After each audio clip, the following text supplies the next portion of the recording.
In this episode of Baggs History, I'm going to cover one of our most popular products of all time, the Paradi. In the last episode of Baggs History, I talked about the very first LR Baggs circuit ever, the preamp equalizer, or PEQ. This design, in its many iterations, was quite popular, but Lloyd's desire to innovate led to the design of a new product in the early 90s.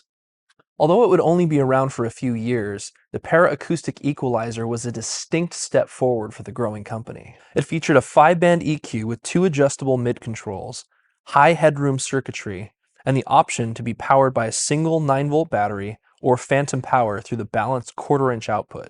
This product is really fascinating to me. I grew up using the Paradi before I ever worked here, and so seeing this, which basically looks like a Paradi without the XLR jack, is just is fascinating.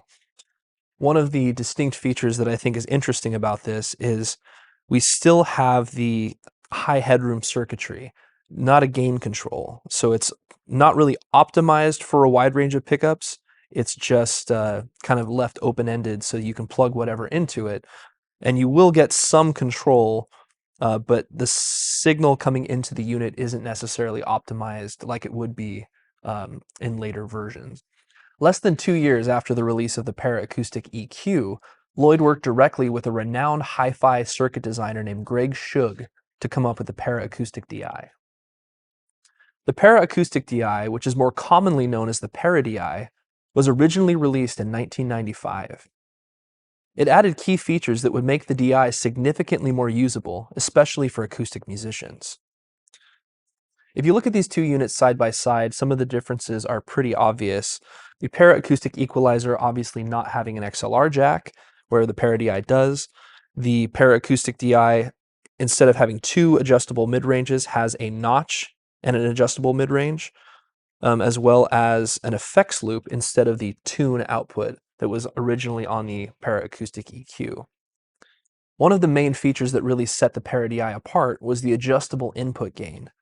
The adjustable input gain was actually set on the inside of the unit, so you have to take the back off and use a little screwdriver to make the adjustment, but it was still something that allowed you to optimize the signal coming into the unit. So the EQ, the XLR output, the phase, the notch, all of those features could work as well as possible because you've already optimized the signal coming in. That, in my opinion, is one of the most significant improvements that the Paradi brought to the market at that time. After a few years of selling the Paradi and getting feedback from musicians, one final change was made to the design. The internal gain control was moved to the outside of the unit so players could easily change their gain settings without removing the back. With that small but significant change, the Paradi was set on a path to become a staple piece of gear for studios and stages around the world.